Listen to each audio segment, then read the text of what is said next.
in between the two of them. The inside of Coates. Parker gets too heavily involved. And that's Whitehead and Coates.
Good evening, everyone, and welcome back to the VRRC and a brand new championship. And, well, this one is really very exciting. Something completely different, completely new to the VRRC platform. We've got an awful lot to explain, not quite as much time as usual to explain it all. So let's crack straight on, shall we? Andy McEwan, joined as ever by Jack Oliphant here in the commentary box for the VRRC Touring Car Championship with hybrid. And it's that last little bit, Jack, that has me particularly excited about what is going to be, I think, a really fascinating season. I think that's why a lot of people have entered the championship. I believe it's one of the first sort of championships in E-Series that really have that hybrid system working in on an actual touring car. Obviously, to somewhat mirror a particular touring car series in the UK. However, you can see by all the tracks we've got on offer on your screen now that we've only been visiting the UK once. We're almost going for a full-on European F1 tour, really. Barcelona, Paul Ricard, Monza, Red Bull Ring, Hockenheim, Spa. I haven't heard of the last one. I thought it was going to be Bikerniecki, is that right? Bikerniecki, I think. Bikerniecki, and then obviously to Silverstone. And you'll notice on there, if you have a quick look at the small print, we've got two 15-minute races at most of the events. But at Spa and Monza particularly, we've got a 40-minute endurance event. I'm going to explain what the difference is apart from the length of the race when we get to those particular tracks, but it's very exciting for all these drivers.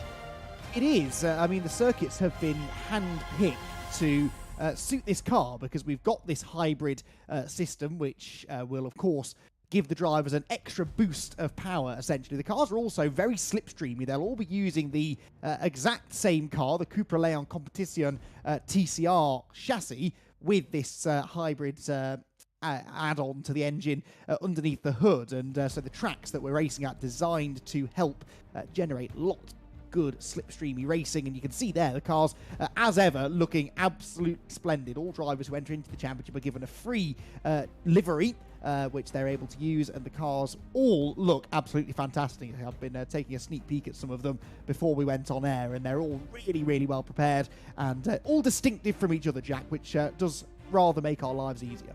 Yeah, I love it when they actually put some effort into the liveries, and VRRC always tend to do so. But they don't just get the liveries for free either. They also get a driving session, a coaching session, as you will, a couple of days before the actual event as well, every single week with Dave Marshall, to try and let them get to grips with the car and the track, of course. And obviously this time it was on Thursday last week, I believe the 23rd of June, to try and get the drivers up to speed around Catalonia, and obviously dealing with the new hybrid. The Cupra is a car that we've used quite a lot before. It's one of the VRRC's most popular mods for Assetto Corsa, and we sort of designed it ourselves. And obviously now they've put the hybrid on there, and they've tweaked it a little bit to try and bring it up to date with some of the other car modifications and make it the best racer it can possibly be. So yeah, Dave Marshall has been taking a number of our drivers through, showing them the ropes on particular tracks, and that will run every single week, so they'll be able to get the coaching sessions for each and individual track every week, which will certainly help when it comes to those endurance championships, I'm sure. Yeah, absolutely, because those longer format races are things that a lot of the drivers within the VRRC may not have done a huge amount of, and it does require a very different driving style. And there are lots of elements, actually, of this championship which will suit, it seems, quite a smooth driving style. The tracks we're racing at the Barcelona circuit, the home of the Spanish Grand Prix here tonight, and that, as you can see, has lots of these long sweeping corners, so smooth driving style will help you there. I actually had the pleasure trying out this car as well at the TCR UK round recently at Brands Hatch on one of the VRRC's very, very fancy sim rigs, and you have to be smooth with it. If you start throwing it around, it doesn't react well to that. It doesn't like being thrown over curbs, doesn't like being backed into the corners. You've got to be smooth to make the most of the car. And also, Jack, we've got this fascinating tyre situation, because another thing which we're adding in to this particular championship, which is new here at the VRRC, is a variety of tyre compounds. There are 3 compounds available to all of the drivers across all of the 8 weeks of racing: a soft tyre, a medium, and a hard. And they have free use of whatever tyres they like across qualifying and the race. But of course, the softer the tyre is, the more you have to look after the tyre to keep it in for the end of the race. So again, a smooth driving style, I think, is going to be significant there. Yeah, exactly. And even though they're only 15-minute races, all 3 of them will fall off a cliff at some point in that 15 minutes. They've sort of programmed it to do so. So it is a very technical thing. Drivers will have to practice with each individual tyre at each individual venue for those individual amounts of time as well, to see how well they will be able to get the car around the circuit, and see if they can consistently keep their lap times up to date as well. Now, I believe we're about to go into qualifying, so you know what that means on a VRRC broadcast. We're going to go for a hot lap in said TCR car around Barcelona, Catalonia.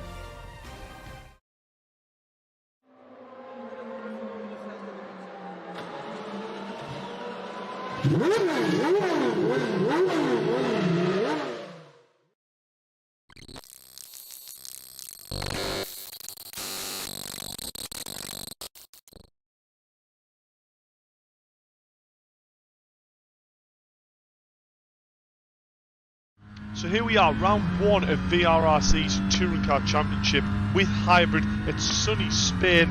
I mean, certain to Catalonia, what a track it is to start a championship on. 6th gear at the end, nearly 250 kilometers an hour, on the brake hard, down to 3rd gear. Really trying to focus on blending that throttle in and making sure we don't push that front end on. It's a really quite a common theme with all of this track. You can see just trying to modulate that throttle and have the fastest drive possible all the way through turn 3. Now down to turn 4, you can see you're going to open the track up as much as we can and almost veer off a little bit, just to try and give us the best chance of getting on the throttle. There's actually a little bit of a gradient there, so being on the throttle early, it does help you quite a lot there. Now turn 5, probably one of the more trickier corners, super late apex, but a really good overtaking opportunity there for them brave drivers. Now through to turn 7 here, crucial exit here, uphill, a bit like it was at turn 4. The earlier you can get on the throttle, the better drive all the way up this hill, and you'll gain significant time. Turn 9, this is always going to be a crucial corner as well for an overtake. Using that hybrid system down this straight towards turn 10, super tight hairpin. It's one of the safer opportunities to try and get a lunge up the inside of another driver with it being slower speed. Now through turn 11, taking a lot of the inside curb. This will be a very narrow section, especially if drivers try and make it too wide through there. There's not much room for error through there. Turn 13, often one you overrun a little bit. You want to make sure you can get back to the right hand side of the track, and then through turns 14, 15, sacrificing turn 14 maybe slightly to open up 15, and then completely flat through the last corner, turn 16, and there is a lap of Certainty Catalunya. Make sure you tune in on Wednesday night on VRRC's YouTube at 7:15, and make sure you give the video a like and subscribe.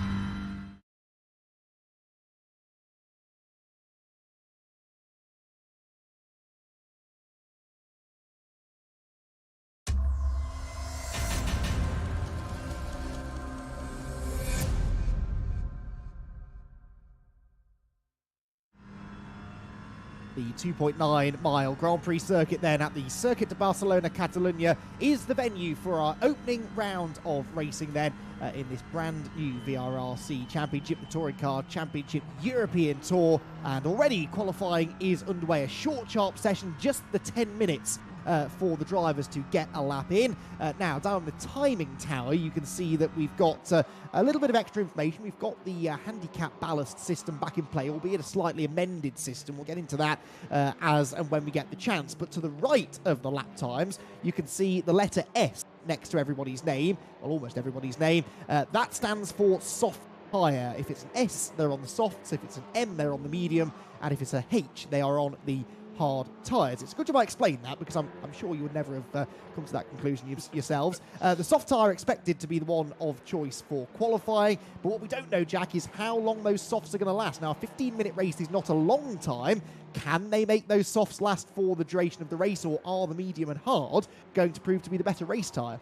I think it's going to be a bit of a baptism of fire for some drivers, isn't it? And some will take potentially the hard tyre, and maybe that will last for too long, and there'll be a couple of too many tenths down on the drivers on the soft tyre, but maybe the soft tyre will drop off after 2 or 3 laps, and then there'll be a sitting duck, basically, for the next sort of 10 minutes. It's going to be really hard to be able to figure that one out. The medium is probably going to be the overall one most people go to, but equally, it might not be the fastest. So it's going to be very interesting. And when we actually get to the race, it's important to note in qualifying, the hybrid system is not in use. So the reason why you can't see who's using hybrid or anything like that, if anybody was tuning into the TT Championship that we did a couple of months ago, then you'll probably notice that with the hybrid, it works very similar to the push-to-pass that we had in the TT, and you could see who was using it and how many they had left on the timing tower on the left-hand side.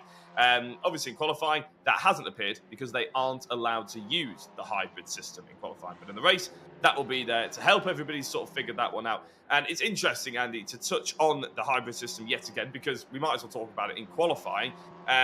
They can use it, was it 15 times, potentially 16 times during the race, but they can use it as many times in a lap as they want. They could use it 4 times in a lap and use it all pretty much all at once. Yeah, that's right. So essentially, it is a 10-second duration that it is on for. And once you press that button, that's it. You can't turn it off until those 10 seconds are up. So you've got to pick your moment right around the lap and based upon who you're racing with on track. Because once you start using it, you don't want to then waste it because you're going through a tight corner, for example, for 2 or 3 seconds of the 10. There is then a 2-second cooling off period, or you can press it again. So there is, in theory, nothing wrong with you pressing it down the pit straight, letting it run out, waiting 2 seconds and pressing it again, but you're limited to 15 activations. So that is 150 seconds, essentially, over the course of the 15-minute race. So you can use it perhaps 5 or 6 times over the course of a lap. It might well be worth over a second a lap if you're doing it that way, but you're then going to run out of them by the time you get into the final few laps. So you've got to ration yourself and really pick your moments as to when to use that hybrid. But as Jack quite rightly says, that only counts during the races. You cannot use the hybrid in qualifying, which I quite like, actually, because it kind of takes that element of tactics out of it. and makes it all about who is the fastest driver, who's able to hook up that lap in these short 10-minute qualifying sessions and put their name at the top of the board. At the moment, Jack, it's a familiar name at the top of the board in Eric Axelsen. Yeah, we've been live for about 23 minutes, and we spent 20 minutes of that going through rules and regulations. So let's talk about some drivers, shall we? Eric Axelsen on top now. He's probably one of the favourites for this particular championship. The weight is still there. We'll explain that in a couple of seconds because we'll go through the order at the moment. But Joel Lask doing a particularly great job as well. Front-wheel drive, we know he's very competent in the front-wheel drive. And then in third place, Scott Bugner, Civic Cup champion, obviously, crowned a couple of weeks ago before we went live for this particular championship. So those top three, extremely strong and extremely competitive. Yeah, and then a new name in fourth place, Jens Verhoeven, who is racing for HFT Academy, new to the VRRC. As far as we're aware, he's one of the many very quick teenage sim racers, and he's proving he's very quick because he's into the top 5 already with Kyle Felvis in 5th place. Then a very familiar name to anyone here at the VRRC. Rich Hayden is in 6th position, our Lord and Master joining us on the track for the races tonight. Then Nicky Taylor, who I expect to go well in these cars, a front-wheel drive racer in real life, of course, running in 7th place at the moment ahead of Paul Zanatachi, Andy Carroll and Josh Martin to round out the top 10. Jack mentioned the handicap system. You can see those numbers, the different coloured numbers next to the names. The handicap system is still in place, albeit slightly amended, so have less weight in the cars now. It used to be that you could have up to 50 kilos of handicap ballast in the car. Now it goes to a maximum of 25. So if you have a 0 next to your name, you carry no ballast. A 1 is 5 kilos, 2 is 10, and so on in 5 kilo increments until you get to 25 kilos for a number 5. I think we've covered everything we need to. We've got 2.25 minutes left of the qualifying session, and as we kind of expected, Jack, not that many people improving late in the session because these soft tyres have a limited shelf life. They do indeed. They are allowed unlimited amount of those tyres, aren't they? But we haven't seen too many people go in, pit in, come back out and actually improve. So maybe a lot of people are realising that the softs, although fantastic for maybe 2 laps, they really won't get you anywhere as soon as that cliff has been, dropped off, basically. And that maybe will influence their choice going into the actual races. As I said, I very much doubt anybody's going to stick any soft tyres on unless they're going for a fastest lap. Because then, the fastest lap in this championship is now 3 points, which is pretty a major swing. Qualifying is only worth 1 point. Fastest lap in any race is worth 3. So if you're wavering towards the back and you've got those softs on, you maybe just think, oh, maybe it's going to be better, a little bit safer to hang a little bit further back, get that fastest lap in, use all the hybrid system you can during one particular lap, and then all of a sudden you're in with a good shout at getting an extra 3 points. But that is yet another tactical decision and yet another regulation that I've had to stick in here. I can't wait until we actually have to go through the championship and last week's standings. We're not going to have any time before a race.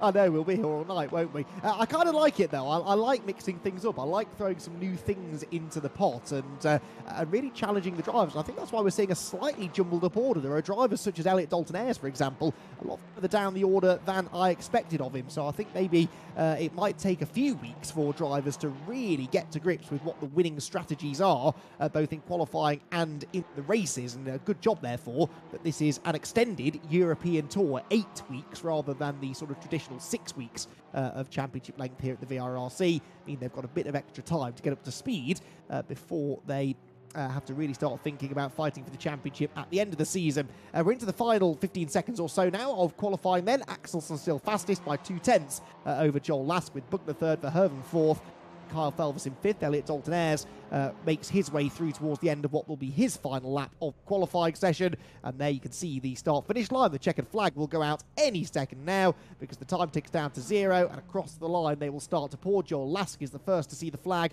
and he's not able to improve, but 2nd place, I think he'll take that as a starting position for round 1. It's quite interesting. All the drivers, when they're actually out on circuit, we're quite close to each other, and I was going to suggest that maybe they're going to be using a little bit of slipstream, because of course they're not allowed the hybrid, but they are allowed the slipstream, and apparently the slipstream is actually as powerful as the hybrid. I think you mentioned that earlier. But if you actually look at it as they're coming across the line, and even going into the pits, they're not that close together, are they? So clearly this isn't a team championship, but maybe some drivers aren't necessarily even working as an team in sort of air quotes, I suppose. Anyway, we can go to the race, and we'll actually be able to crack on with talking about some racing rather than regulations. But first, we must go to a quick advert from one of our sponsors.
Welcome back, everybody, to the VRRC Touring Car Championship European Tour, where we are just minutes away from our first round of this 14 race week championship, the sprint race format in action here tonight from the Circuit de Barcelona, Catalunya in Spain. We have our first pole position sitter of the season as well, and it's Eric Axelsson on the pole position. Eric joins us now in the commentary box. Eric, a perfect start to your championship campaign, pole position, and by a couple of tenths as well.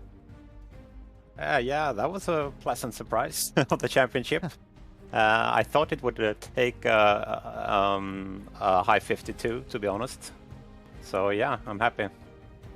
Well, you've got the pole position. You've got to keep it now, though, haven't you? Now, have you wrapped your head around all the different tyre and hybrid regulations? We've been trying to figure it all out here. We're not quite sure what the ideal strategy is going to be. Do you know? Well, I hope so. No, it's yeah, it's a lot to think about. But these sprint races is mostly the push to pass to think about, of course. But I think the endurance races is going to be much more interesting. Yeah, because that's when really the tyre strategy is going to come into play. But I expect to see a bit of that tonight. How quick are those soft tyres dropping off? Because you all used the soft tyre pretty much in qualifying, but it seemed like there weren't that many improvements coming later on in the session. So how many laps do you think you've got before you have to start really looking after those soft tyres? They are dropping fast, like after 3, 4, 5 laps. Then they are. It's up to the driver, of course, but I'm struggling after like 5, 6 laps. Okay, that's interesting, and we expect the races to be 7 or 8 laps, so that immediately gives you a bit of a headache, doesn't it? Well, Eric, we'll let you carry on with your pre-race preparations, but congratulations on the pole position, and best of luck for the first race. Thank you, Andy. Eric Axelsson then gets the pole position for the first round of the VRRC Touring Car Championship European Tour. And Jack, it sounds like he's just as confused as we are, which is exactly what I want to hear, because a bit of confusion usually leads to a bit of drama. Yeah, exactly, and it validates my confusion as well, which makes me feel a little bit better. No, it should be really good fun. Hopefully everybody is in the YouTube chat and watching along is very excited. Hopefully they haven't just muted us. They're going to turn us back on in a couple of seconds' time. But there's a lot to unpack in this particular championship, but it will get progressively easier. Speaking of progressively getting easier, a lot of these drivers might find that they want to do a little bit of extra coaching, and a lot of real-life drivers might want to do a little bit of extra coaching. And that is brilliant news to announce that the VRRC have now got a driver performance centre at the home of British motorsport, and in my opinion, probably the home of motorsport, Silverstone. Driver coaching, sim racing events, and team events all available at the multi-sim centre, basically, based at Silverstone. I think it's with Motus One in their sort of showroom as well, so you get to see a couple of their cars at Motus One, and also get involved on the Driver Performance Centre. And you said that you were on one of the VRRC sims a couple of weeks ago, Brands Hatch, Andy. They are fantastic. Yeah, I was supposed to be working, but when Rich Hayden turns up and says, do you want to go on this very, very fancy and very expensive sim, you don't say no. And I had a couple of goes on it, and they are proper bits of kit. And I believe, actually, that the rigs that they have here at the Driver Performance Centre go above and beyond even that one. So if I was impressed with that, then I can only imagine how impressive these things are. But what really struck me, Jack, is that it's the feel you get. I mean, I've been doing a bit of sim racing over the last 18 months, as you know, and I've got a half-decent wheel, a half-decent rig, and I always thought, oh yeah, this really does feel like the real thing. Little did I know how much feel you can get from one of these VRRC rigs, for example. You know, the slightest movement of the car, you feel through the wheel, you feel through the pedals, and it will, with practice. I didn't have a huge amount of time to practice that day because I did have a little bit of work I had to go and do. But with practice, I think it will absolutely make you a better driver, because every input you have, be that through the pedals or the wheels, the more sensitive you can be to those things, the better a driver you're going to be. So that's where I think things like this could be really, really useful, whether you are a professional racing driver who wants to get a bit of virtual seat time, a professional sim racer, or just someone who wants to have a go at it. I think there's something for everyone, and hopefully you'll really appreciate the experience. I'm sure they will, and I remember as a racing driver myself, I used to go into those sort of driver performance centres. There's a couple around and about the place, and I used to go in, you know, do a bit of practice, and you would end up coming to the track a lot more prepared than you did before. But I always thought at the time, you know, they only have one in a room, and I'm thinking there's an opportunity here for to be a little bit more social, and obviously VRRC have seen that and come in and actually tried to enact that at Silverstone, which is fantastic because it is obviously the biggest race circuit in the UK. Right, I believe, Andy, we've got another driver to come in and have a chat to, because we've got a couple of minutes left before they have to get out there and race. We do indeed. Joel Lask is with us now. We've spoken to our pole sitter, Eric Axelson, and Joel Lask will be starting alongside him. That's a decent effort there. Are you happy with how qualifying went? Yeah, definitely. I mean, in testing beforehand, wasn't quite on the pace. Lost touch with the car a little bit, so I'm happy to qualify where I have. But it's a difficult grid behind me as well with these HFT drivers and Scott alongside me as well. So I'll have to be a little bit careful into the first lap. Looking at the qualifying times, and I know they only tell half a story usually, but you and Eric Axelson seem to have a decent margin, actually. There's a few tenths back then to third place. I'm guessing from what you're saying, you're not anticipating you'll have 3 or 4 tenths of a second a lap advantage in the race. So how much quicker do you think you can go after your qualifying effort, or do you think maybe you're going to have some defending to do here? Definitely, I've got some defending to do. We'll see what we can do with the push to pass, but yeah, definitely my quali pace is much better than my race pace, so we have to just be careful with this one and see how it plays out, especially with the new hybrid systems. Yeah, so, okay, let's talk about that then, because I was quizzing Axelson about tyres, and we gleaned a bit of information from him on that. You can tell us maybe about the hybrid system. How much of a difference do you think it will make? Because we've got some long straights here, especially down that pit straight. Is it a case of, you know, if you're within a couple of car lengths, you hit that button, you can drive on by, or do you think you're still going to have to do some work under braking? It's definitely going to be some work on the braking. You definitely got to brake a lot earlier, but with the tow on these cars and then the hybrid as well, I think it'd be a good opportunity to obviously bend it down the outside or up the inside, just depending on whereabouts you are. But yeah, it should be exciting. Absolutely. Looking forward to watching it, that's for sure. Joel will let you get on with getting ready for the race, but thanks for joining us, and best of luck for the race. Cheers, mate. Joel Lask then on the front row. That's interesting, Jack. So the hybrid system, I'm sure the drivers are going to refer to it as push to pass, but the hybrid system is going to be certainly having an effect. Exactly how much of an effect that will be awaits to be seen, but Joel thinks you're still going to have to get your elbows out, which is what we want from a touring car championship. Well, that's exactly it. It is still a touring car championship. You still expect them to go door to door and wheel to wheel and all those sort of classic cliches that commentators will inevitably use for the rest of the time in touring car action. Very quickly, though, again, there's a little bit of an update. Now, we have got about 2.5 minutes before we go into the first race. There's yet again another slight sort of rule change with the push-to-pass system. So, if you're in the top 2, you only have 15 push-to-passes. If you are 11th and backwards, you have 20. And you can see the push-to-passes on the little green strip to the right-hand side of the driver numbers, if you can see that. Sort of, it's got a bit pixelated on my screen, but hopefully on the stream, you'll be able to see that. So there's a variety of push-to-passes available, the amount that they can use through the race.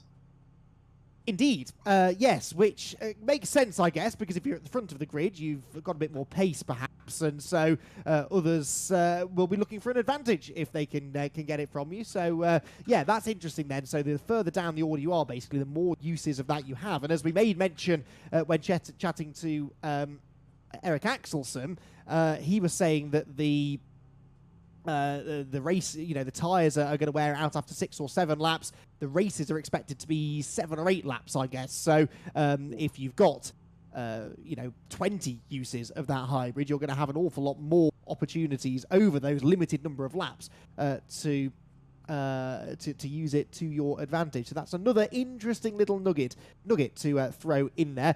There is also, as far as I'm aware, correct me if I'm wrong here, Jack, there's no limit on when you can use it. So you can use it from the very get-go, as far as I understand. Is that right? Yeah, I think so. It's not like you have to wait 3 laps in Formula 1 before you can use the drag reduction system or anything like that. You will imagine you'll see a lot of people using it off the line. And I remember in the TT Championship, there was always an opportunity to get someone off the line if they chose not to use it. It was a little bit more there wasn't as many opportunities to use it in the TT. So some people sacrificed the start so they could use it a little bit later on in the race sort of thing. So there was always that sort of tactical decisions. That might still be the case in the touring cars. We'll have to wait and see. And obviously, if you use it off the line, then you may end up getting a lot more wheel spin. Some people might not be able to get the car off the line as efficiently if they use it straight away. So there is loads of different tactical things. There's loads of things that these drivers are going to have to think about and practice as well. What we're hoping after all this, though, is it culminates in a really exciting race. I think it almost certainly will do. I'm pretty confident that we're going to have lots to talk about over the next 15 minutes in round number 1 of the VRRC Touring Car European Tour. Eric Axelson then, the green car on pole position. Alongside him, the black car of Joel Lask. Then Scott Bugner, the black with the pink, blue and yellow colours at the back. The number 1 on his car as our reigning VRRC champion in the Civic Cup. And alongside him, Jens Verhoeven, the new driver in the first of those black and purple cars. The red lights go on. We are about to go racing in a new season here at the VRRC. Lights out, away they go. Good start made by Axelson. Immediately you can see the hybrid systems glowing orange on the timing tower as most of the drivers, not all of them, but most of them, go for that hybrid button straight away. It's a long, long run down to that first corner, and it looks like that is going to pay dividends for 1 or 2. Onto the brakes they go. Axelson leads the way, but up the inside is looking Joel Lasky. Can't quite get there, though. So grid order for the top 3. Kyle Felvers, though, with a bit of hybrid usage, has got himself ahead of Verhoeven and into 4th place. Verhoeven, I noticed, Jack, was the only driver inside the top half dozen or so not to jump on that hybrid button straight away. He wasn't, and look at Axelson, he's already used 2 of them before we even got to turn 4 here at Catalonia, so he's just trying to pull away from the rest of the drivers, but there's been contact in the background. Paul Zanatachi is involved, Reese Bellis, I think, Stuart Vickers, Kenny Press didn't actually put a qualifying lap in, but I think he was still getting caught up. In fact, yes, he has, there he is indeed. So we're under safety car conditions, hence why we're weaving around, but you're absolutely right. Verhoeven, it did exactly what I was talking about in that sort of build-up, and the fact that some drivers don't necessarily use it off the line. Now that might be tactical, that might be just a mistake, or it might be the fact that he didn't think he could get the car off the line as quickly. Jens is new to the VRRC. He, as you mentioned before, is a teenager and maybe just hasn't had the experience in the sim as much. I think I did read somewhere that he has been involved in some of the fun races, the free races that we do on a Saturday night, just to try and get some more people involved, so you don't have to buy a membership or pay into a championship or anything like that, just to get that little bit of a taster. And that's obviously worked for Verhoeven because he's joined in with the major championships, and hopefully he'll be a really good driver to have in the championship. He's already looking fairly quick. Yeah, dropped behind Felvers and Taylor, but actually that wasn't really on the run into turn 1. That was through the first few corners, so I don't think his lack of hybrid use is really what hurt him there. Also noticed the top 6 cars running on the medium tyre. The first hard tyre runner is Rich Hayden. This safety car really in a way helps him because it means the cars on the softer tyres are not disappearing up the road, but actually he wants the maximum amount of green flag racing here, so they wear out their medium tyres, and Rich can possibly come back at them later on. Josh Martin's also on the hards, and we've got one car on the softs, haven't we? That is John Jones, the Shadowline Racing driver, on that softer tyre. Right then, safety car, virtual safety car has ended, and Eric Axelsson leads them across the start-finish line, and immediately we see drivers jumping once again on that hybrid button. We've got Joel Last closing in second position. Can he get up the inside at turn 1? He's going to have a look. He's late on the brakes, and Joel Last goes for it. There's contact. Both out wide, they will go, and Scott Bugner up the middle. Fantastic driving from Scott Bugner. He is not the Civic Cup champion for nothing. That was brilliant opportunistic driving, and he gets the lead. Round of applause for Scott Bugner there. He timed it to perfection as Paul Tanatachi is yet again facing the wrong way round. I really like delivery. I'm not keen on where it's facing though, unfortunately. But Scott Bugner has done everything he needed to. He saw the opportunity, he saw the gap, and took advantage of it as well. So Eric Axelsson back down to third, and now he's got the HFT boys trying to drive down the back of his neck as well as Carl Felvis ahead of Nicky Taylor. That's something we're probably slightly surprised on, considering front-wheel drive is never something Carl Felvis has been able to talk about without frowning. But you never know, he might actually be getting to grips with it, and he seems to be enjoying himself in fourth place at the moment.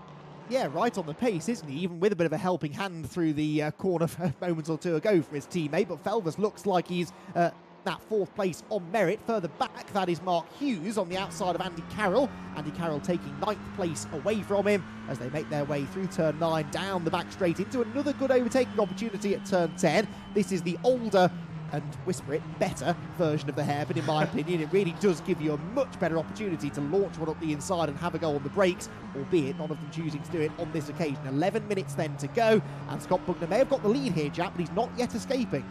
No, he isn't, and that is part of the slipstream effect that we would have seen probably dominate the series and dominate the reason why we have overtakes. Obviously, with the introduction of the hybrid, that sort of helps out as well. As we see, is Rich Hayden had a bit of a problem? No, that's the timing screen. Doesn't matter. He was never in first place. He was always in 7th. Nice little battle, though, for the top 13, I believe, that was involved.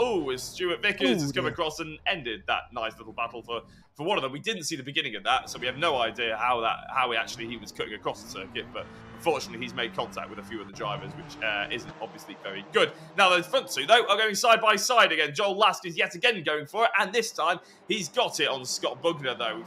Eric Axelson's had to settle for just about sticking in 3rd place and having Carl Felvis just behind him as well. But Eric Axelsson now on the hybrid system, and he's going to try and make it into 2nd. Is he going to go lunging for 3rd? No, he thinks better of it, probably wisely as well. But he gets a big nudge up the backside by Scott Bugner. Luckily, they just about hold it together, and actually Bugner was the driver who probably lost out most. Yes, and here comes Felvis now around the outside of Scott Bugner. There we go. There's the obligatory touring card contact, not once but twice coming off the corner. And Nicky Taylor wanting to join in the fun as well if he can. Through the dip they go, into the left-right at 7 and 8. And Bugner somehow hangs on to that position, but you're right, Joel Lasker's got the lead and now tries to make his escape. The HFT teammates meanwhile at play as they rather tripped over each other behind Bugner there. Felvis does hang on to 4th position with Nicky Taylor right behind him. Notice, Jack, that Eric Axelsson is a lot more heavy-handed on the hybrid, isn't he? He's only got 8 uses of the hybrid left as opposed to 11 or 12 for most of the drivers around him. So Eric Axelsson using lots of that hybrid deployment early, but it hasn't got him the lead. He's over a second behind Lask right now.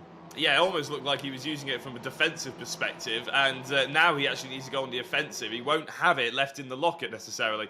Lask has got a full 11 uses of that hybrid left, and we've only got 9 minutes. So at some point during the next 9 minutes, he's going to be using it twice a lap, maybe even 3 times a lap. It's going to be quite stressful for Eric because, again, he's back on it, but the drivers behind him have still all got double figures as well. So Scott Bugner using it, pretty much everybody as they get onto this home straight is expected to use it, as they do. But again, the slipstream might offer an opportunity for the likes of Scott Bugner to lunge himself up the inside. At the moment, for the first time this race, everybody's quite calm going into turn 1. Kenny Press, yet again, has for some reason been turned around the wrong way, whether that was his own doing or whether it was because he was fighting, and Stuart Vickers as well has become stricken yet again. Yes, indeed he has. Andy Carroll there on the attack. He's in 9th position, chasing down Josh Martin. So Carroll on the medium tyres, Martin on the hards. And he's going to have a look up the inside and makes that look very, very easy into turn number 4. There's someone off in the background. That's Elliot Dalton-Ayres, who's having a bit of a race to forget. Oh, and Josh Martin comes back at Andy Carroll. I thought that was a done deal there, but Josh Martin actually had some good grip on those hard tyres and was able to get back alongside. Carroll has the inside line, though, down into turn 5 and will make the move stick. Now, speaking of tyres, Rich Hayden, remember, still the highest placed driver on the hards. His last lap was a 154.2. That was quicker than everybody ahead of him, apart from the top 2. So a bit of battling going on up there, I know, but I reckon those hard tyres are starting to come back into play.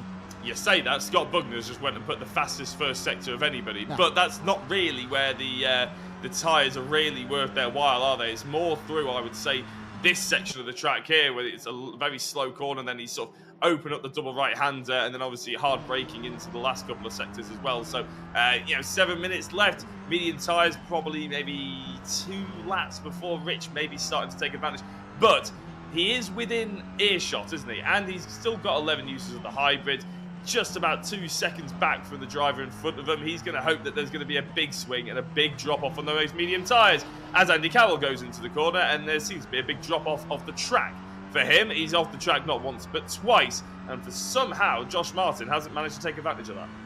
Yeah, you don't need to have one of those free driver training sessions with Dave Marshall to know that's not the fastest way through the chicane, but somehow he actually hangs on to the place and will keep Mark Hughes at bay for the time being. Just over a second still is the gap at the front of the field. Felvis and Taylor continuing to battle for 4th place, with Felvis still keeping Nicky behind, but these 2 teammates are dropping away from the cars ahead, and Nicky Taylor wants to get a move on. But you're right, Jack, absolutely no team orders here, and Kyle Felvis is defending his 4th place for all he's worth.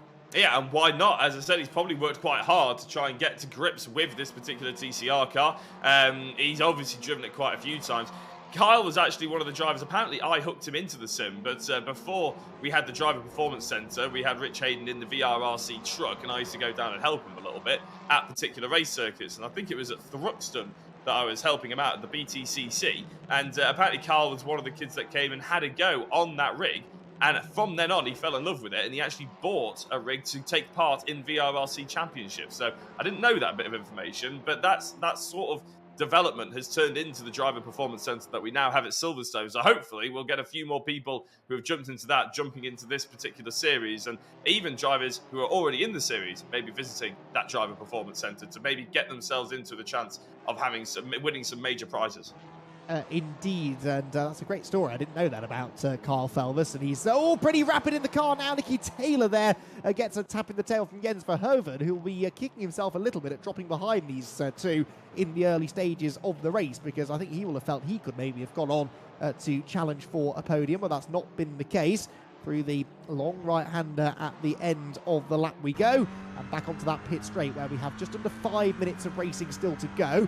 Hybrid usage is evening out a bit now at the front, isn't it? Although they're all using it. Look, it lights up blue and green as they go down the pit straight towards the first corner, and they all obviously are going to use it at that part of the circuit, but I think it's those that are using it elsewhere around the track who will find that it's a bigger benefit. And if you've got a slipstream anyway, maybe it's worth not using the hybrid down the main straight, use the toe to stay right behind someone, and then maybe have a burst here through the exit of turn 3. Out wide goes Nicky Taylor, well off the road, but lots of tarmac runoff area, and actually seems to come off the corner a little quicker for it.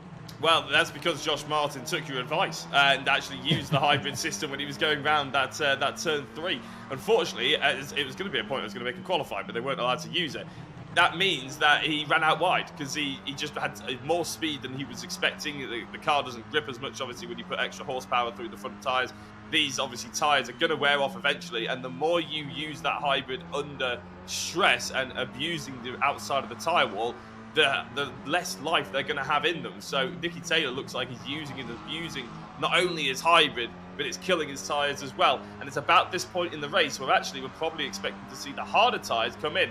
And speaking of which, look at Rich Hayden. He was 2 seconds behind Jens Verhoeven at one point. It's now 3/10.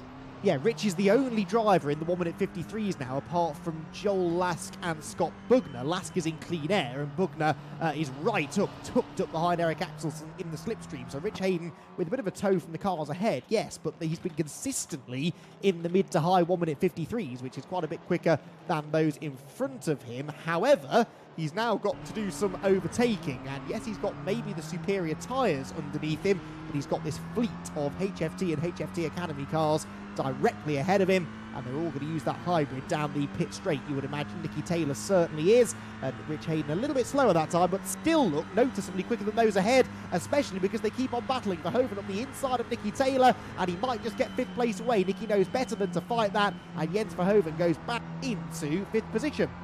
Yep, so Verhoeven trying to rescue a few of the places that he lost, obviously, at the start of the race. He hasn't managed to really use his hybrid to the full advantage to gain them back, but he still does have, well, triple what Carl Felvis has, and he has double what Nicky Taylor. Now, Rich Hayden going up the inside, and look at that, just superior grip. He was able to get on the power earlier and take a narrower line, which allowed him to outbrake Nicky Taylor into turn 4.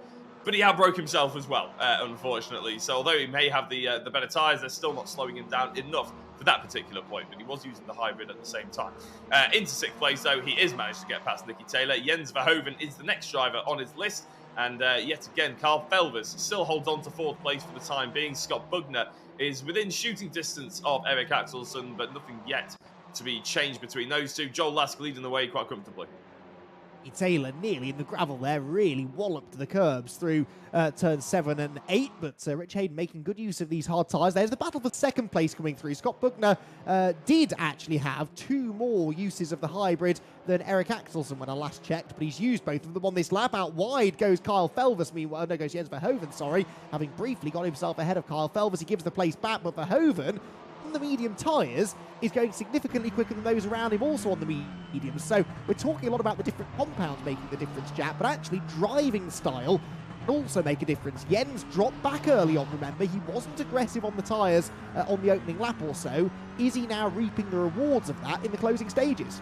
Well, that might be exacerbated by the fact that he is on less weight than the other drivers as well. Because, of course, after through all this, it's going to be something we've forgotten. We forgot to talk about weight pretty much all evening. Carl Felvis, Scott Bugner, Eric Axelsen, and Nicky Taylor all on 15 kilograms of weight, whereas Rich Hayden and Jens Verhoeven on 0 weight, 0 ballast at all. So there is going to be a difference. That'll wear the tyres out a little bit quicker. It'll also hurt the hybrid system a little bit more. So Jens and Rich will have a better use of the hybrid because they won't be being weighed down, basically.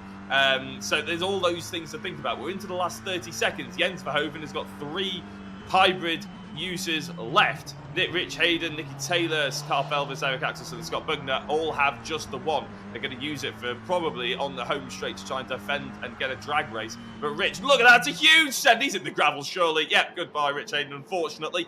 I shouldn't say that quite so abusively. He is my boss. But still, he's sent straight into the gravel. He's going to lose out to Andy Carroll and potentially even Josh Martin as well. It is worth pointing out, I will give him a bit of benefit of the doubt. He is injured at the moment, is Rich Hayden, but he's not really driving like it, I would say. Yes, but he did tell us, didn't he, that his injury is only really affecting him when he turns right, and that was very much a left-hander. So I'm trying to give him something. Quite how much of that I'm willing to believe, I'm not sure. But yes, absolutely, Rich Hayden committed and giving us something to get excited about, if nothing else. Tries to get back up the inside here of Josh Martin. A bit frustrating that for Rich, because he'd been driving well up until that point. Yes, it is the last lap. The time's ticked down to 0. These 15-minute races really do fly by. And Joel Lask is coming through the final couple of corners. It hasn't quite been an easy, straightforward victory. Certainly had a lot of battling to do in the early stages, but he is going to come through from 2nd on the grid to win the opening round of the championship. Across the line goes Joel Lask. He is victorious here at Barcelona. Eric Axelsen hangs on to 2nd, keeps Scott Bugner behind him. Then it's Kyle Felvis in 4th. Jens Verhoeven are fighting 5th. Ahead of Nicky Taylor 6th, Andy Carroll 7th, and Rich Hayden after that last lap off drops down into 8th position. Then it's Josh Martin and Mark Hughes to round out the top 10. The rest of them coming through now. That was a very entertaining race, though, and certainly a brilliant way to start off the season. We'll have all of the reaction to that race, as well as an interview, hopefully, with our podium finishers on the other side of this quick break.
Welcome back to the VRRC and the VRRC Touring Car Championship European Tour has kicked off in fine fashion with our opening race here in Barcelona, yielding lots of overtaking, lots of interesting strategy, and a victory for Joel Lask, who claims the first win of the season. And he and the other two drivers on the podium have joined us now in the commentary box. Well, Joel, when we spoke to you before the race, you were almost suggesting that you were going to be watching your mirrors more than going on the attack. But that was a very attacking few laps. You fought your way into the lead briefly, lost it through the first couple of corners, and then got it straight back a lap later. You were on fire in the early stages. Yeah, it was quite tough actually, to be fair. I didn't quite realise how much the hybrid played a part, but yeah, that hybrid down the straight is pretty crazy. So we had to make use of it where we could. Yeah, you were doing that nicely, certainly when you were trying to get that lead away. Let's talk about that first attempted overtake into turn one, because that one didn't quite go to plan, did it? No, not quite. Obviously, I apologise to Eric on that one. It came in pretty hot, so we were up the inside of each other. It was just who was later on the brakes, but yeah, that allowed Scott to get into the mix, and yeah, it made things a little bit more interesting. From there, you could have been forgiven for being a bit more cautious then, but no, next lap you threw it back up the inside again and got the place. So it does seem that you're learning these cars, all of you, with every lap you turn, and learning how to race them. Yeah, I mean, it's difficult where to use the hybrid to fail. See, down the straights is definitely one, but it's keeping an eye on how many push-to-passes you got left, and using them carefully, because, I mean, even towards the back end there, I wasn't pulling away whatsoever. In fact, I think Scott and Eric were pretty much catching me up towards the back end of that.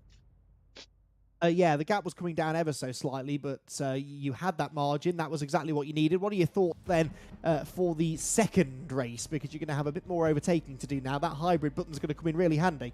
Yeah, I'm still going to pick and choose when I use it, though. Try and clear as much as I can without it, and then use it really to just push stuff up to the front as quick as possible, really. Sounds like a plan. Joel, congratulations on the race victory, and best of luck for race 2. Cheers, thank you. So Joel Lask then gets himself the win, takes the early championship lead as well with it, but he fought hard in the early stages, didn't he, Jack, with a few drivers, including our runner-up in that race. Yeah, and runner-up, obviously, Eric Axelsson. You were on pole for that particular race. Eric, it maybe didn't quite go the way, but it was still a hard-fought second place. It could have been a lot worse at the end of the day. Yeah, hard fought it was.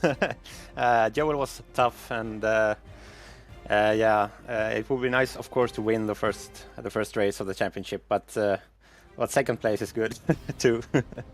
Second place is pretty bang on, I would say. Reverse grid, it's a full reverse grid. Now, you've had to deal with these quite a few times because you're relatively seasoned now in the VRRC. Have you changed tyres? That's what I really want to know. Are you going for sort of a slightly different strategy in terms of tyres? Obviously, you're on the mediums in that one.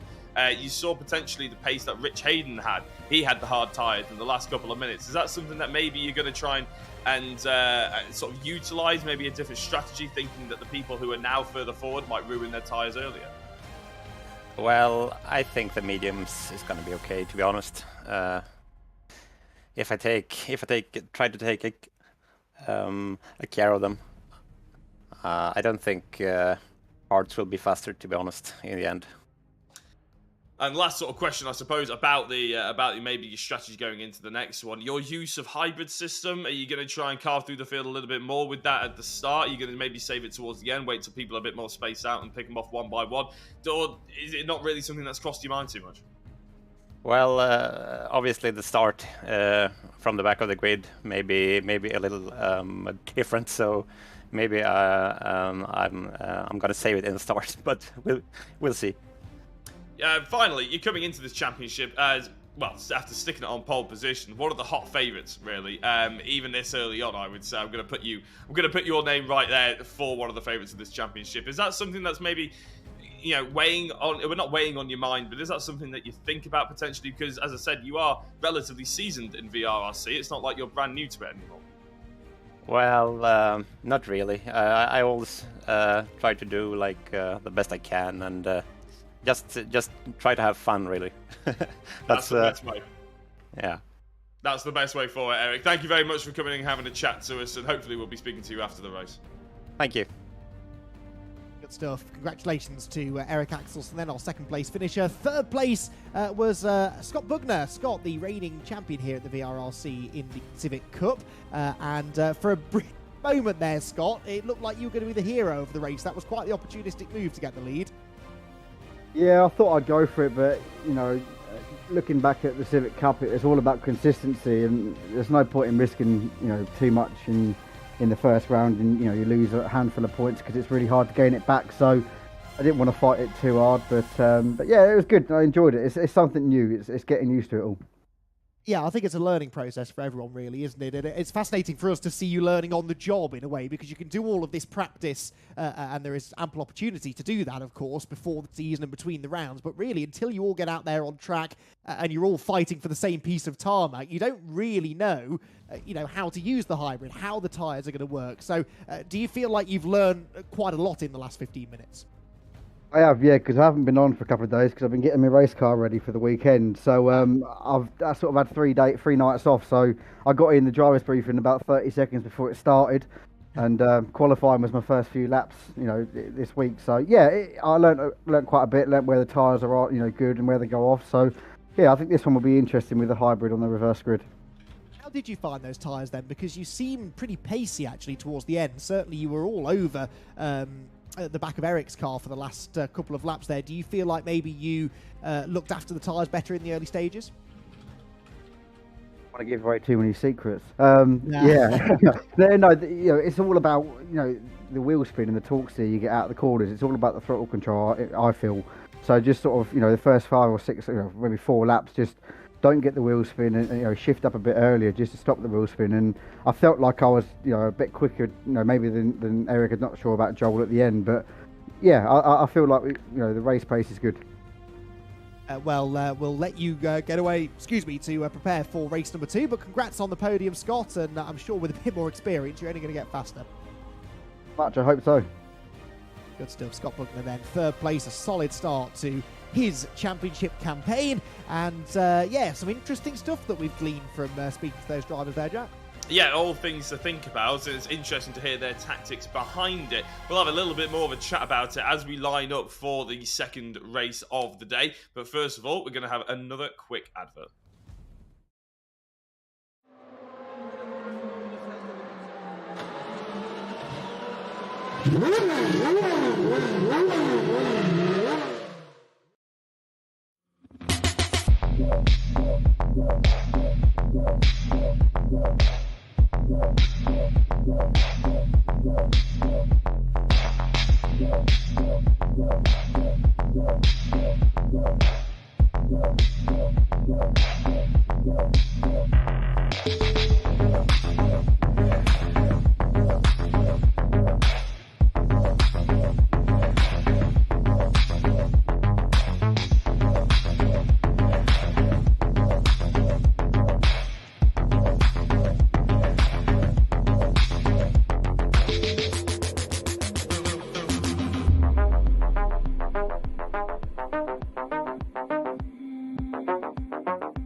So the final preparations then almost complete here at the VRRC Touring Car European Tour, as the cars now in fully reversed order line up on the grid for our second 15-minute race of the night. And as we said, a very different look to the grid now, with those who struggled a bit in race 1 now finding themselves at the sharp end of the field. Stuart Vickers, newcomer to the VRRC, will have the pole position. Kenny Press, not a newcomer to the VRRC, will be alongside him. Reese Bell was in trouble early on. He could be a good shout for a good result here, actually. Reese should maybe have the pace to try and hit the front earlier on. Paul Laramie there in 4th, Zanatachi 5th, and John Jones rounding out the top 6, whilst the podium finishers from race 1, Joel Lasker the winner, Eric Axelson 2nd, and Scott Bugner 3rd, will start 17th, 16th and 15th respectively at the back of the grid. So just as we were starting to wrap our heads around how this was all going to work, Jack, we completely invert the order, well, let's see how much chaos we get as a result. I think a fair bit.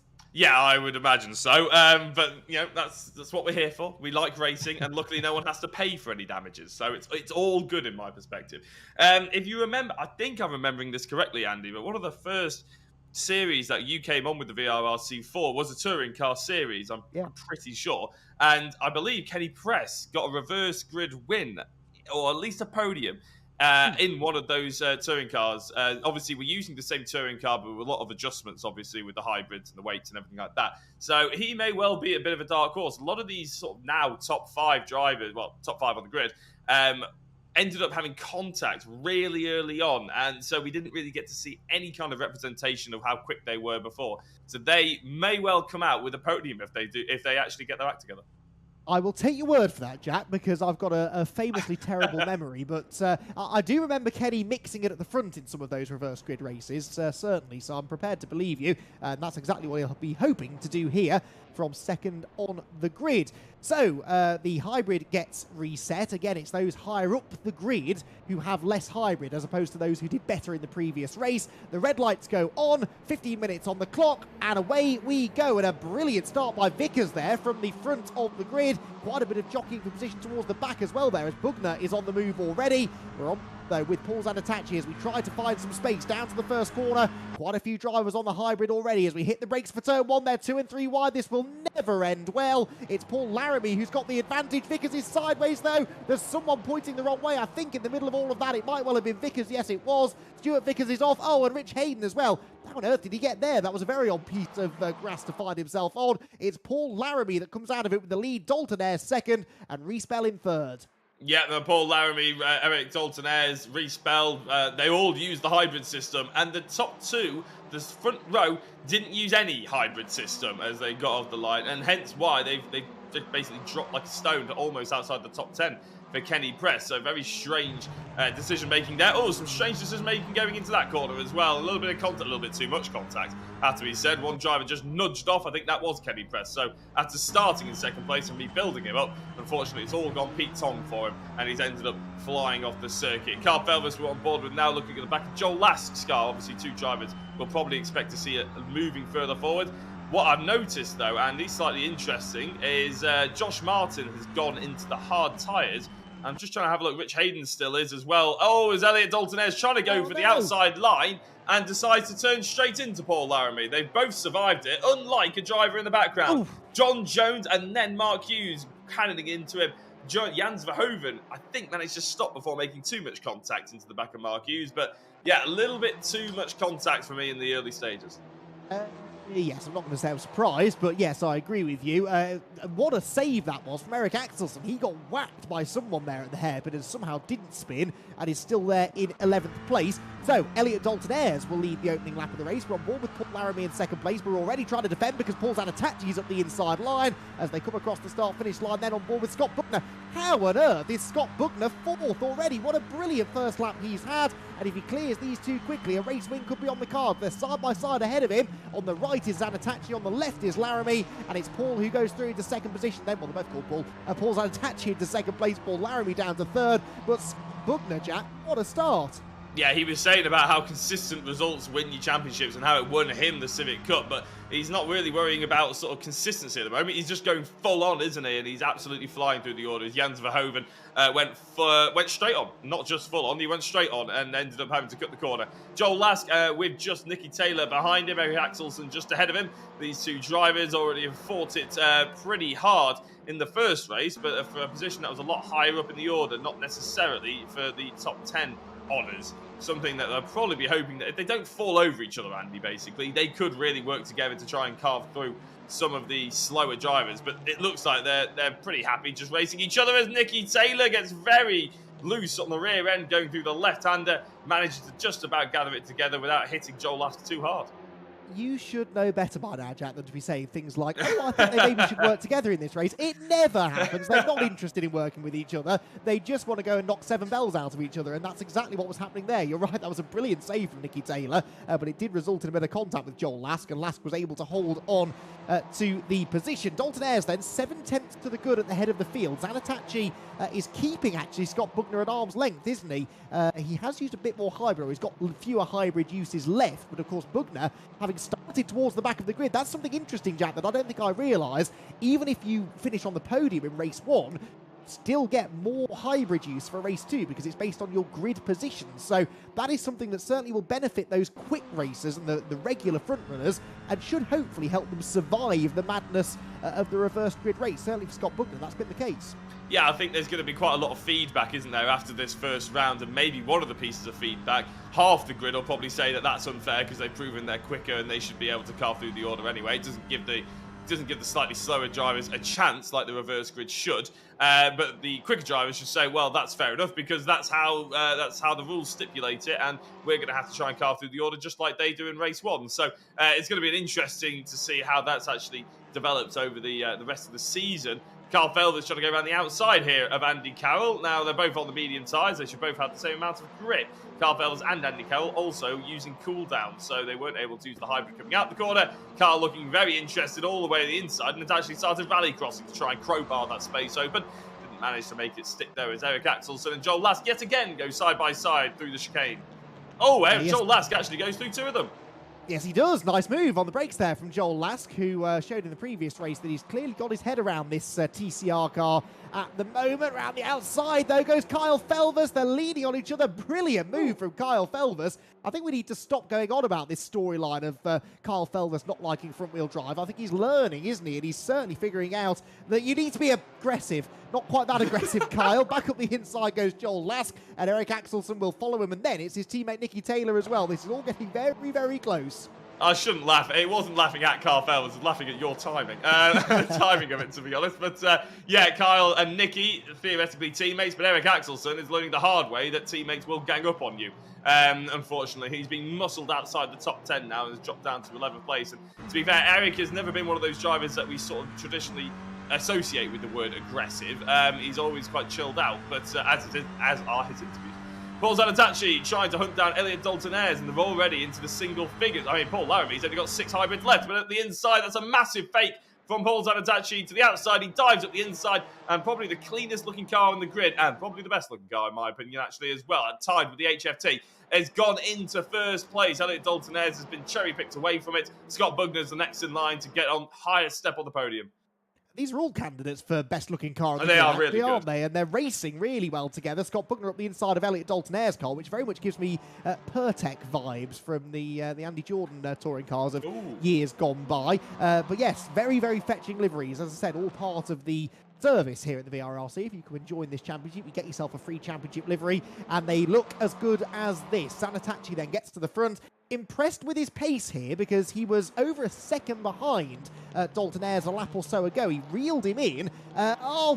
Deary me, Paul Zanatachi through the gravel just as I'm saying nice things about him, and he loses the position to Scott Bugner. Back round the outside comes Dalton Ayres. Is he going to get back into second? Well, there's a bit of a knock. He runs out wide through the gravel. They'll go wheel to wheel down the back straight. No, they won't. Zanatachi does manage to get that place back. Here comes Dalton Ayres up the inside into turn number 10. He's late on the brakes. He gets to the apex. Zanatachi was turning in. They, of course, lean on each other, and they remain wheel to wheel heading up the hill. I was going to say, the commentator's curse is really hitting hard with you today, isn't it? I mean, It's on form tonight, isn't it? I know, it's ridiculous. But it is a really good racing, though, I have to say, from Paul Zanatachi and Elliot Dalton-Ayres, since they've got into this sort of little battle over the last half of a lap. Scott Bugner's taken advantage, and probably expect to see him just drive away a little bit, to be honest. Oh, a little bit of a bump there as Zanatachi was trying to stop on the apex. Now he's used, I mean, look at the amount of hybrid. They've got less than half, I think, will have pretty much bang on half of Scott Bugner's, who's in the race lead. That's why I'm saying I expect him to just pull away. And Tom O'Farrell, on obviously doing the broadcast, as he always does, a fantastic job, pointing out that Zanatachi's car basically looks like the Rick Parfitt Jr. car, apart from the fact it's at the front end of the order. Oh dear, right, okay, yes, I'll gloss over that, Jack. Here comes the Josh Martin getting in the mix now as well. Oh, this isn't going to end well. 3 wide round the outside at turn 3, and Zanatachi's car does hold on to the second position. Round the outside comes Josh Martin now. He is really pushing hard. He's on the hybrid and tried to make the move, stick into turn 4, turns into Elliot Dalton-Ayres, who's in the back of Zanatachi. Sideways for Zanatachi, and this could surely open the door for Martin, who somehow tenaciously finds a gap on the outside and gets into second place. He overshoots, though, down into turn 5, opens the door back up for Dalton-Ayres. This is getting ridiculously busy. Martin hangs on to second. Dalton-Ayres, I think, is third. And Zanatachi down to fourth. But, Jack, I lost count of how many position changes we've had on this lap already. That was brilliant. It is absolutely fantastic to watch. I think a lot of people are using the hybrid out of desperation now and trying to defend. Yes. I mean, Elliot Dalton-Ayres he's using it in places where you just wouldn't normally, and that's why his braking zones are getting missed out. That's why everybody's braking zones. It's not just Elliot's. Everybody's braking zones are getting missed out. People are running wide out the exit of corners as well. I mean, Elliot is now down to 4 hybrid uses to go, and we've got 6 minutes left normally. So whereas people like Bugner and a lot of others are still touching towards even double figures. So yeah, this is, as I said, it's always defending out of desperation now. But it's very, very entertaining. To be said, I'm loving every minute of it. It's proper touring car racing, this, isn't it? Exactly what we wanted to see. There's a punt in the tail for Josh Martin, but he saved it. No harm, no foul, and he carries on his way. Interesting, isn't it, that Bugner has more hybrid use than anybody else, and he's the leader, so you'd have thought he'd be using it all the while to move up the order. That's not been the case. Josh Martin in second place is going to have to go defensive here. Dalton-Ayres may not have much use of the hybrid yet left, but he's going to try and use the last couple of bits here to find a way back ahead of Martin. We're on board with Zanatachi in fourth. Joel Lask has caught this group as well, and he's bringing with him Andy Carroll in sixth place, while Nicky Taylor and Kyle Felvers have both just moved ahead of Paul Laramie. So Paul Laramie sort of graciously falling down the order here. He's not had an off as such. He's just been gradually slipping backwards, but at least managing to keep it clean, which is more than can be said for this battle at the front, I fear.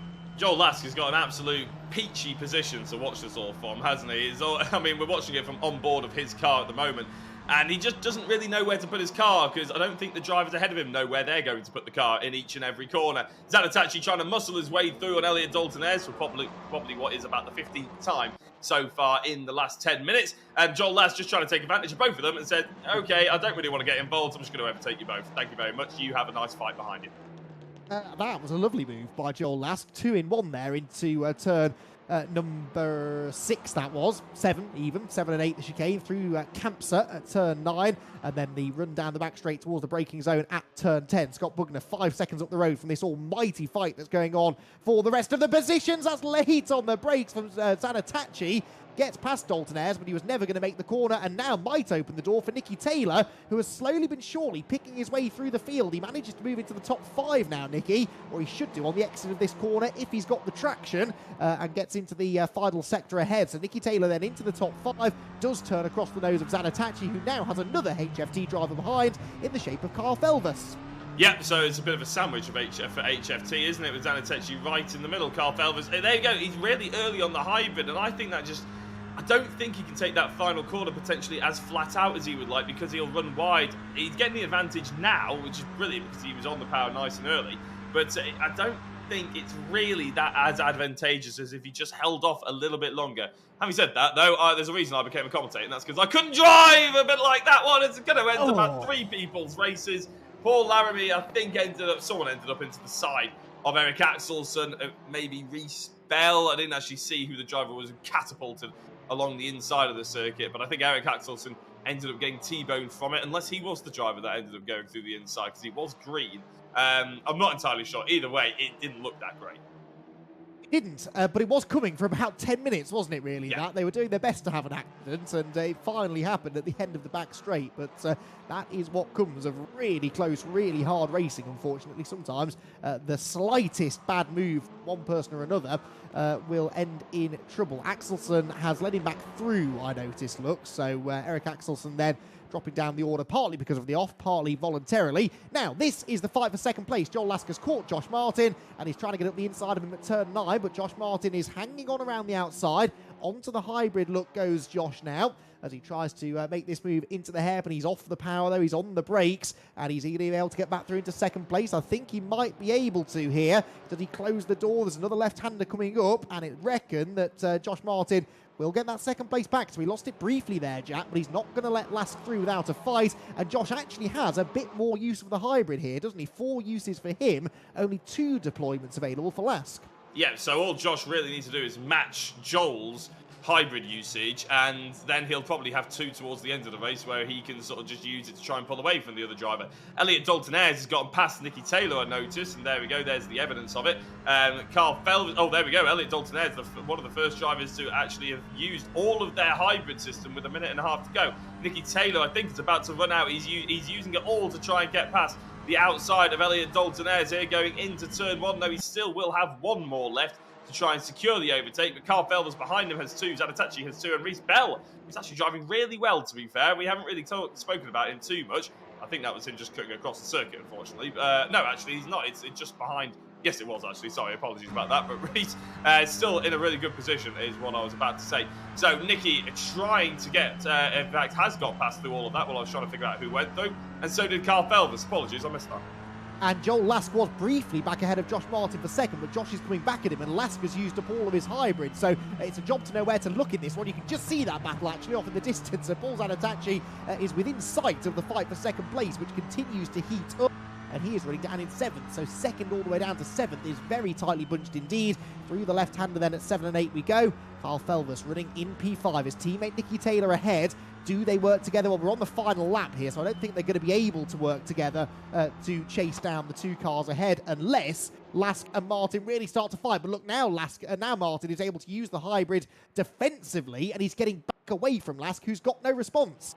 No, he doesn't, and Martin will probably be able to use that final little bit just to get the drag race to the line and secure him that second place. Zanatachi and Elliot Dalton-Ayres are about to reignite a race-long battle, basically. But Scott Bugner, since he's got to the front, we have pretty much forgotten about him, Andy. He has been brilliant. Yeah, absolutely. That is the word. He finished 3rd in race 1, remember, which he went to start pretty much at the back of the grid. 15th for this one, but he will come through to take a dominant victory in round number 2 of the championship. Nearly 10 seconds. There's no one else in sight. Here they come. Josh Martin, I think, will hang on to second place. That's a really good drive because Joel Lask would have been the odds-on favourite between those two, but Martin managed to rebuff his attacks. Lask there in 3rd place. 4th for Nicky Taylor, 5th Kyle Felvers, with Zanatachi in 6th place after a couple of scrapes. Dalton-Ayres is 7th, Bell is 8th, Axelsen in 9th, and Andy Carroll in 10th position. And Scott Bugner, I believe there, Jack, even set the fastest lap on the last lap because he had so much hybrid saved. Even at the end of the race on old tyres, he was still quicker than everybody else. I'll tell you what, he's learning quickly, isn't he, Scott? Yeah, and that's 3 extra points to go his way. So that is a massive win for Scott Bugner, and he's really asserting dominance nice and early. It's very, very impressive, and hopefully we'll be able to bring you some interviews in a couple of minutes' time and bring you the end of the night's results in terms of how the championship is standing. But I think Scott Bugner will probably be on top of it. Yeah, Scott Bugner with a 3rd and a win, whereas Joel Lask, well, he had a 3rd and a win as well, actually, didn't he? So it's going to come down to those bonus points, but Bugner has the fastest lap we know from that race. So, yeah, that's going to be interesting. But Scott, really just a sublime performance there. I mean, that was as near as, damn it, perfect. He might have had a bit of fortune in the early laps. We don't know, really, because we weren't able to document exactly how he got from 13th to 3rd within the first lap or so, but once he'd got to the front and hardly used any of his hybrid, he was just absolutely unbeatable and made it look very easy getting the race lead, and then was able to pull away as well. And in fact, we can ask him all about it now, because Scott Bugner, even as he's touring back into the pit lane, is in the commentary booth to have a chat with us. And Scott, that was, well, you probably heard all of the nice things I was just saying about you. That was as near as, damn it, a perfect performance. They were nice things. You said. Do you know what? I don't even remember what happened on that one for me to gain like 9 places. I just cars were just sort of going left, right, and centre, and right place at the right time. And then I looked up and I was in 4th, and I thought, well, that's done me a lot of favours. And then just worked from there, got into the lead, and put my head down. And pulled out a nearly 10-second lead at the end. I mean, really, you didn't need to be pushing too much at the end, but one of the things we haven't necessarily been able to go into in too much detail tonight is this increase in fastest lap points. 3 points now for setting the fastest lap in the race. Was that on your mind there? Because you didn't have to be pushing that hard, but you had plenty of hybrid left. You clearly felt the tyres were still working well. Might as well have a go. It sort of clicked into my head about 3 laps to go, and I remembered it. I think it was 3 points, and I think I still had like 7 or 8 sort of push to passes left. So I thought, well, I'll go for it on 1 lap, and I went a bit quicker. And then on the last lap, I think I went a little bit quicker again. So yeah, it worked out well. It was I think this is going to be a good championship once everyone gets to grips with it, and with the hybrid and stuff. And I think different tracks and different length races and stuff. I think really good. Oh yeah, I mean, you missed out on some top quality racing behind you. It was really, really good stuff for second place on back. So yeah, the format works. I'm sold. The racing we're seeing is absolutely fantastic, and I think you're going to be a front runner all season. You and Joel are going to be very, very evenly matched on points. I think we're waiting for the final confirmation after tonight's 2 races. Your thoughts then on the next track that we are visiting? As you said, a European tour, lots of F1 tracks, but actually they've all got their own subtle differences, haven't they? So are you looking forward to next week? Looking forward to it. I think it's just all about practicing these and getting it right and going from there. I think it will flow quite differently. I think you'll get other people in the midfield, qualifying in the front at different tracks. So that's what will make it more interesting. And then it's all about your racecraft in the race to try and get through and see where you can get. Excellent stuff. Well, absolutely fantastic stuff tonight, Scott Bugner. Huge congratulations on the podium and the win, and we'll see you again next week. Thank you very much. Scott Bugner gets the race victory, and yes, we will show you the updated points hopefully in a while, everyone, but I'm hearing it's very, very close between he and Joel Lask. But Jack, it wasn't Joel in second place. It looked like it might be, but a brilliant drive there from Josh Martin means that he is the man talking to you as our runner-up finisher. Yeah, Josh, congratulations on that second place. It wasn't easy though, was it? That was some of the hardest racing I think I've seen you do on the VRRC. Yeah, it was pretty tough. I was on the hard tyres as well, so the first half of the race with everyone kind of around me on mediums was a bit hard to try and keep them back. But with this new hybrid system, there's a lot more to think about than anything I've kind of raced before. So no, good fun. Forgive me for asking, because I have got a very bad short-term memory. Were you on the hard tyre for race 1 as well, or was that a decision that you made to switch around? No, I was on the hard tyre for race 1, and I was actually going to swap to the mediums after seeing everyone else's pace on the mediums in race 1, and I kind of accidentally jumped onto the grid, so I was kind of committed to the hards. But I think they turned out all right, because they come in a little bit at the end. Obviously, as commentators, we do get to see how many hybrid system uses each driver has. When you're in the car, do you know how many hybrid systems that Joel Lask has up his sleeve, or anybody else on the grid, or is it just you? Do you only know how many you've got? No, you have absolutely no idea what anyone else has got. When in the first race, when I was kind of with the same couple of people the whole race, you could kind of almost keep track of how they're doing in hybrid compared to you, almost keeping a mental note. But in that one, where I wasn't by kind of the same person until the end, I had no idea how much hybrid they'd used at the start. And obviously, I started in P9, but I think a couple of guys behind me started a bit further back, so they'd have had more hybrid than me. So you don't have a clue. I was going to say, because you ended up racing very closely with Joel Lask, but Joel and we will have a chat with Joel in a minute, but he only had 1 or 2 hybrid systems deployable left in the penultimate lap, whereas you had 4. So do you reckon that sort of added to the pressure because you didn't know how many he had, and you didn't know whether he might have 6 or something, and you sort of almost using them sparingly in case you needed them at the end? I wish I knew that going on the penultimate lap.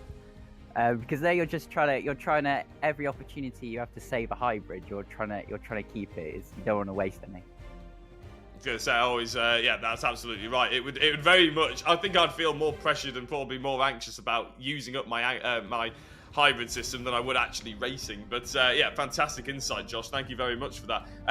Congratulations on the second place, and hopefully we'll be speaking to you at the next race. Cheers. Thank you very much. Well done to Josh Martin, a fighting second place. Let's chat to the man who he fended off in the latter stages there then. Joel Lask gets himself back on the podium. Joel, not quite the win that we saw from you earlier on, but a good haul of points there, and it was a really entertaining battle to watch that you had there with Josh. Did you enjoy taking part in it? Oh yeah, for sure. I wish I'd only had 4 push-to-passes left though. I had one towards the back end of the race, and I was like, oh, I've got to pick my moment to use this, and I don't know, to be honest, I used it at the wrong time, but in terms of mental notes, I thought we'd use the same amount, and then I suddenly see him disappear off down the straight, so I knew he had some left in the bank.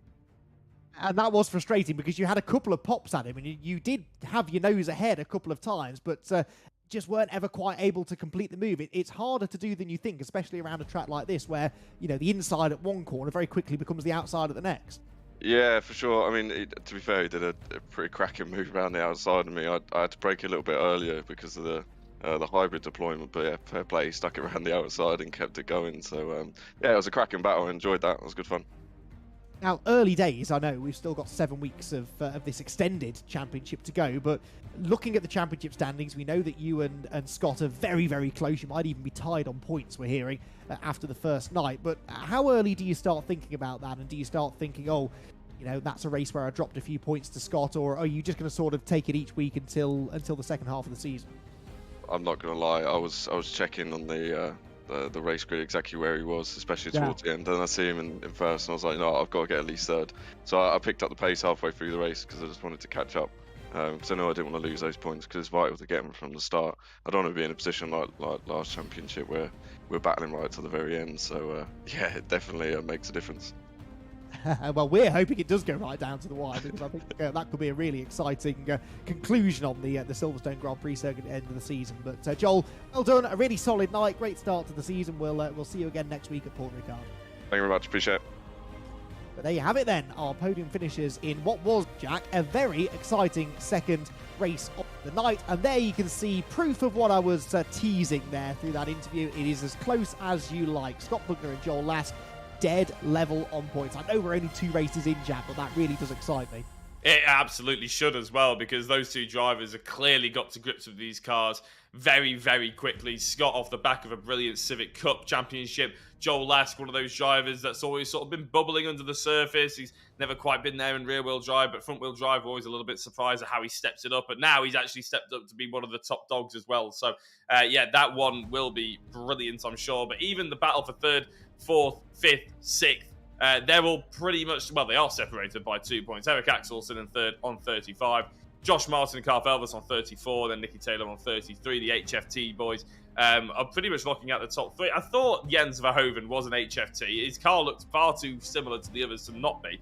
But I've just, obviously it's there, confirmed as well. So Jens Verhoeven, part of the HFT. And obviously a little bit further down, it's still nice and close. Some people trying to just get into those top 10 positions. There's always that opportunity in the coming races as well. So early on in the championship, but it is heating up. You mentioned Jens Verhoeven there. Not a bad effort, actually. He got involved in a couple of incidents in race 2, but 7th in the championship and beating his HFT Academy teammate, Reece Bell. In fact, beating Elliot Dalton-Ayres as well. So despite being the newbie here in the championship, and the newbie therefore at HFT, doing a really good job, actually, just behind Felvis and Taylor, those seasoned veterans that they are. So he's right there with them in the points. So fantastic stuff from Jens, and indeed all of the drivers who put on quite the show for us across the 2 races tonight. So the VRRC's Touring Car European Tour is off to a fantastic start, and next week we head to the south of France, the virtual south of France at the very least, and the Paul Ricard circuit. We're running one of the slightly shorter layouts, so maybe this will please Jack Oliphant, who is a well-known fan of the Paul Ricard circuit, and that is going to be an interesting venue for another 2 sprint races. It's another one of our sprint race formats before we start looking at the endurance races later on in the season. Yeah, to be honest, I am actually quite excited to see this version of Paul Ricard. The straights aren't so long that the hybrid will just become, sort of not really used. They're almost pretty much bang on the 10 seconds from start of the corner, from the end of the previous corner to the potentially like the first corner or the chicane. So yeah, that's really exciting. And of course, they'll have driver coaching there tomorrow on the 30th of June with Dave Marshall. Some of the drivers who maybe jumped in tonight, maybe thinking, oh, okay, I need to step up my game a little bit here. I'm going to jump into that open training session with Dave tomorrow.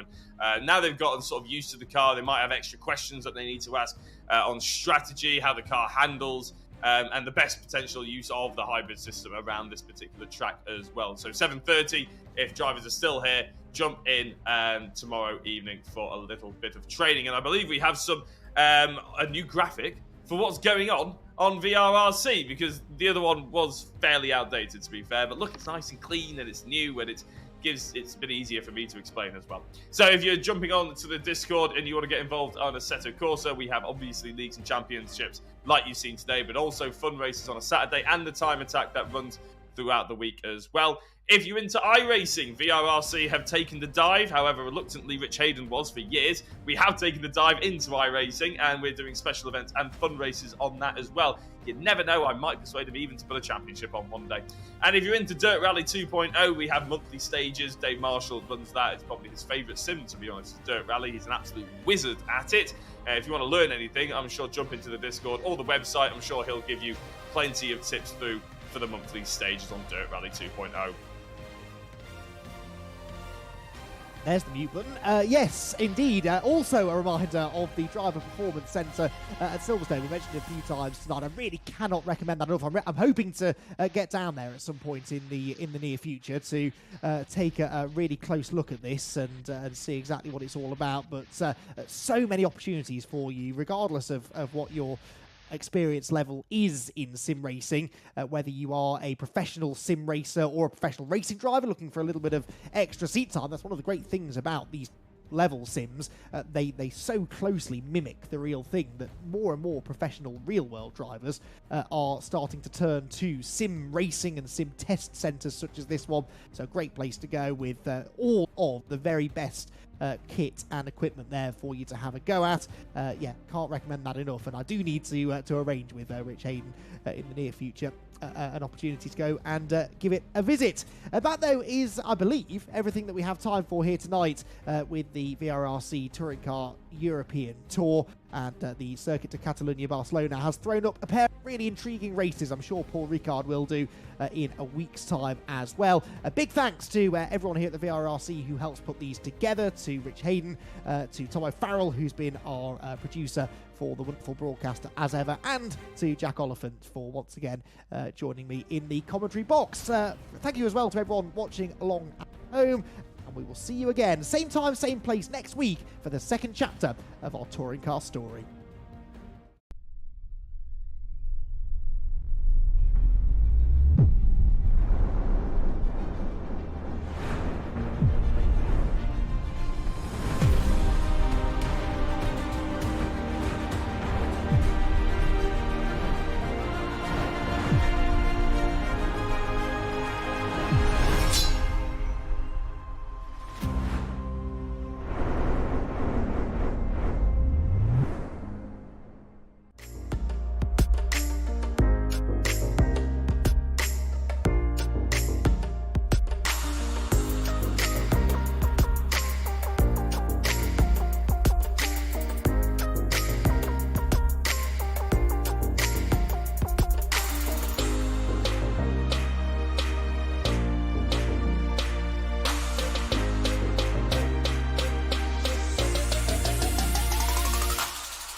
Woo!